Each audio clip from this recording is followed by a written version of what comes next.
News నేను భువన details చూద్దాం. కాకినాడలో రక్తదానంలో యువతులు స్ఫూర్తిదాయకంగా నిలిచారని జిల్లా రెవెన్యూ అధికారి వెంకటేశ్వరరావు బుధవారం అన్నారు.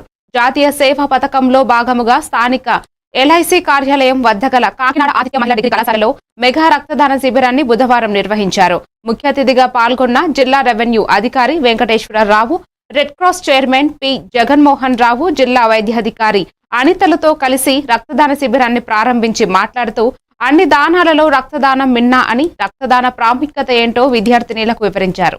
ఈ రక్తదానంలో పాల్గొని రక్తదానం చేసిన doctor B R Ambedkar university assistant professor doctor Kalhepalli Uday కిరణ్లకు జ్ఞాపికను, బంగారు పతకాన్ని అందించి దుస్సాలువాలతో ఘనంగా సత్కరించారు.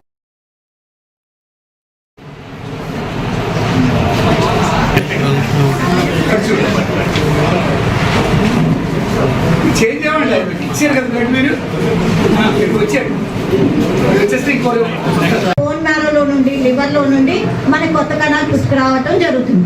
సో ఈ విషయంగా మన ఎవ్వరికీ ఆందోళన అవసరం లేదు. మనకి ఎంతవరకు మనం ఇస్తే కొత్తవి వెంటనే పుట్టుకొని వస్తాయి. బ్లడ్ బయటకు వెళ్తుంది కాబట్టి వెంటనే పుట్టుకొని వస్తుంది. తర్వాత మనిషి శరీరంలో 5.5 లీటర్స్ ఎప్పుడు కంటిన్యూస్గా సర్క్యులేట్ అవుతూనే ఉంటుంది. సో మనకి ఒక 250 ml బ్లడ్ తీయటం వల్ల మనకి ఎటువంటి ప్రమాదం ఉండదని, మరి ముఖ్యంగా ఆడపిల్లలు ఎంతో ఉత్సాహంతో ముందుకొచ్చి మన స్వస్థ నారి స్వశక్త పరివారం అనేది నిరూపించడానికి మనందరం ఆరోగ్యంగా 100 మంది పిల్లలకి బ్లడ్ తీస్తున్నారంటే 100 మంది పిల్లలు హెల్తీగా ఉంటేనే మనం తీస్తాం. ఈ 100 మంది పిల్లలు హెల్తీ పిల్లల్ని సెలెక్ట్ చేసి మరి ఇక్కడ వాళ్ళకున్న బాధ్యతగా మరి బ్లడ్ ఇవ్వడానికి వచ్చినందుకు మీ అందరికీ నా హృదయపూర్వక ధన్యవాదాలు, అభినందనలు, కృతజ్ఞతలు తెలియజేస్తున్నాను.